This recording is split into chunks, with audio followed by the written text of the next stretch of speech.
Old age में memory loss का एक करेक्टेबल रीजन है नॉर्मल प्रेशर हाइड्रोकेफलस या एनपीएच। तो नॉर्मल प्रेशर हाइड्रोकेफलस में जो सिम्टम होते हैं उसमें मोस्ट कॉमन है डिमेंशिया, यूरिनरी प्रॉब्लम और चलने में डिफिकल्टी।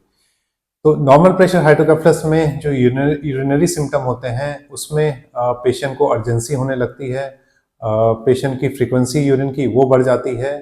ऐसा इसलिए होता है कि जो ब्लैडर की मसल है, डिफ्यूजर मसल, वो बेसिकली हाइपर एक्टिव हो जाती है और लेटर स्टेज में पेशेंट को यूरिन में इनकॉन्टिनेंस डेवलप हो जाती है, यानी यूरिन अपने आप ही निकल जाता है।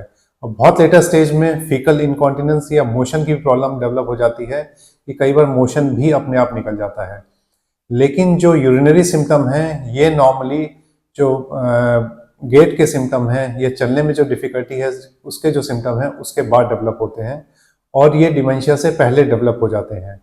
और नॉर्मल प्रेशर हाइड्रोकेफलस में जो डिमेंशिया या मेमोरी लॉस होता है वो रिसेंट इवेंट के लिए होता है।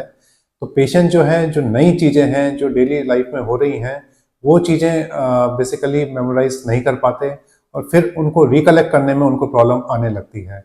इसके अलावा पेशेंट की जो पास्ट मेमोरी है वो ज़्यादा जो है इम्पेयर नहीं होती। लेकिन पेशेंट जो है फैमिलियर फेसेस को और फैमिलियर जो ऑब्जेक्ट्स हैं उनको रिकलेक्ट करने में उनको कोई प्रॉब्लम नहीं आती। और साथ ही पेशेंट को जो है जो अपनी डे टू डे एक्टिविटी है उसको परफॉर्म करने में प्रॉब्लम आने लगती है कि सपोज जो है कीज़ है वो कहाँ रखी हैं, आज कोई मेडिसिन लेनी थी वो खाई है कि नहीं खाई है, आज कोई काम करना था वो किया है कि नहीं किया है। इन चीज़ों में पेशेंट को कन्फ्यूज़न होने लगता है। तो अगर हम नॉर्मल प्रेशर हाइड्रोकेफलस सस्पेक्ट करते हैं इन 3 सिम्टम के बेस पे, यूरिनरी प्रॉब्लम, मेमोरी लॉस और वॉकिंग डिफिकल्टी, तो हम पेशेंट का एक एमआरआई ब्रेन कराते हैं और एमआरआई ब्रेन में अगर पानी की थैली का साइज जो है हमें एज के अकॉर्डिंगली ज़्यादा मिलता है तो फिर हम पेशेंट को high volume CSF tap test जो है वो एडवाइस करते हैं। और अगर पेशेंट के सिम्टम, ये तीनों सिम्टम पेशेंट के इम्प्रूव हो रहे हैं high volume CSF tap test के बाद, तो फिर पेशेंट को as a normal pressure hydrocephalus treat किया जाता है और जिसका ट्रीटमेंट एक ऑपरेशन होता है। और इस ऑपरेशन में हम एक प्रोग्रामेबल वीपी शंट जो है वो पेशेंट के प्लेस करते हैं, जो कि एक छोटी सर्जरी होती है। तो मैक्सिमम केसेस में अगर नॉर्मल प्रेशर हाइड्रोकेफलस है तो ये चीज़ें इंप्रूव हो जाती हैं।